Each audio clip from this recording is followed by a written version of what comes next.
قرآن کریم محفوظ. بسم اللہ الرحمن الرحیم. عن حذیفہ قال قال رسول اللہ صلی اللہ علیہ وسلم لا تكونوا إمعة تقولون إن أحسن الناس أحسنا وإن ظلموا ظلمنا ولكن وطنوا أنفسكم إن أحسن الناس أن تحسنوا وإن أساءوا فلا تظلموا. رواه الترمذی. حضرت حذیفہ رضی اللہ تعالی عنہ سے روایت ہے کہ رسول اللہ صلی اللہ علیہ وآلہ وسلم نے ارشاد فرمایا، تم دوسروں کے دیکھا دیکھی کام کرنے والے نہ بنو کہ یہ کہنے لگو کہ اگر اور لوگ تم پر احسان کریں گے تو تم بھی ان پر احسان کرو گے، اور اگر دوسرے لوگ تم پر ظلم کا رویہ اختیار کریں گے تو تم بھی ان کے ساتھ ظلم کا رویہ اختیار کرو گے.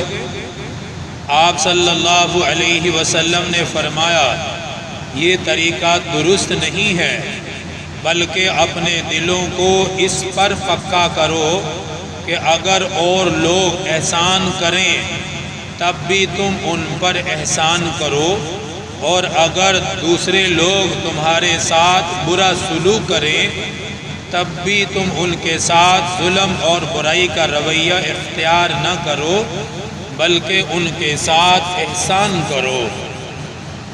ترمذی شریف میں یہ حدیث مبارکہ ہے جس میں نبی پاک صلی اللہ علیہ وآلہ وسلم نے ایک اہم ترین مضمون اختیار فرمایا. آج ہماری زبانوں پر بھی تقریباً یہی بات ہوتی ہے، جی فلاں اگر میرے ساتھ نیکی کرے گا تو میں بھی اس کے ساتھ نیکی کروں گا، اگر فلاں میرے ساتھ احسان کرے گا تو میں بھی اس کے ساتھ احسان کروں گا، اگر فلاں مجھ پر ظلم کرے گا تو میں بھی اس کے ساتھ ظلم کروں گا. آج بھی لوگوں کے یہی بول ہیں. آپ صلی اللہ علیہ وسلم ان بولوں کو پسند نہیں فرماتے تھے، بلکہ آپ یہ فرماتے تھے کہ تم لوگوں کے دیکھا دیکھی کام کرنے والے نہ بنو کہ اگر کوئی تم پہ احسان کرے تب تم احسان کرو گے. فرمایا ایسا نہیں. مسلمان کی شان یہ ہے کہ اگر اسے کسی کی بھی خدمت کا موقع مل جائے اسے خدمت کرنی چاہیے، احسان کا موقع مل جائے احسان کرنا چاہیے.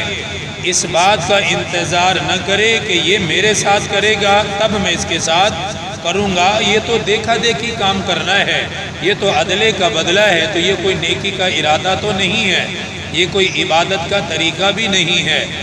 آپ نے فرمایا کہ یہ بھی نہ کہا کرو کہ اگر لوگ مجھ پہ ظلم کریں گے تو میں بھی ظلم کروں گا.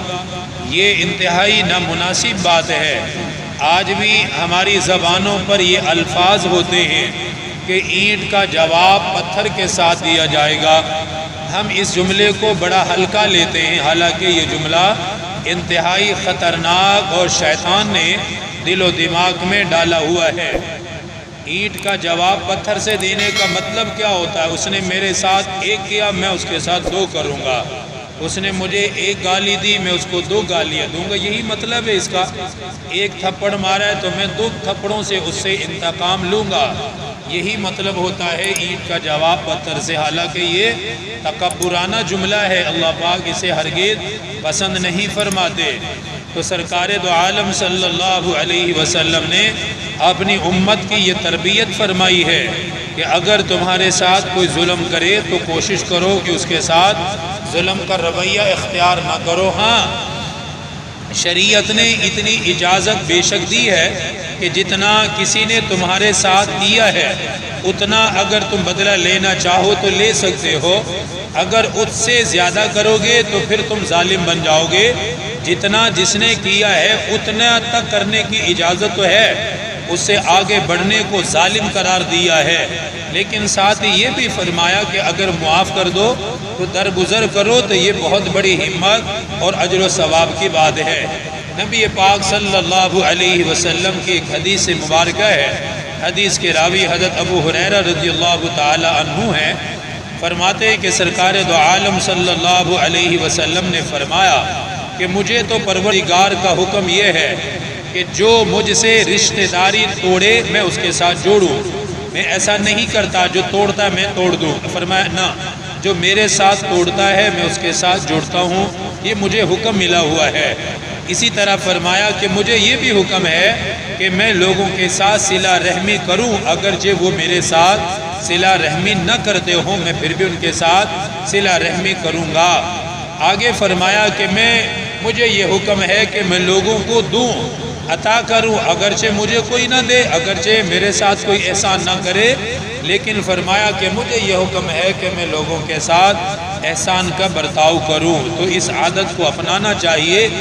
آج تو حالات یہ ہیں کہ بھائی بھائی کے ساتھ احسان نہیں کرتا، بھائی بھائی سے طلب کرتا ہے، اس نے وہ کیا تھا، اس نے فلاں موقع پہ یہ کیا تھا، بڑی بڑی پرانی باتوں کو یاد رکھ کے ہم انتقام لیتے ہیں، بڑی بڑی پرانی باتوں پہ لوگوں کے آپس میں اختلافات، رشتوں کو توڑ دیتے ہیں اور بڑے بڑے مسائل کھڑے کر دیتے ہیں۔ یہ مسلمان کی شایان شان نہیں ہے۔ مسلمان کی شایان شان تو یہ ہے کہ یہ لوگوں پر احسان کرتا ہے، لوگوں کو معاف کرتا ہے، درگزر کرتا ہے، جو محروم کرے یہ اسے بھی دیتا ہے، کیونکہ یہ سرکار دو عالم صلی اللہ علیہ وسلم کا مبارک طریقہ ہے۔ اللہ عن انس وعبد اللہ قال قال رسول اللہ صلی اللہ علیہ وسلم الخلق عیال اللہ فاحب الخلق الی اللہ من احسن الی عیالہ۔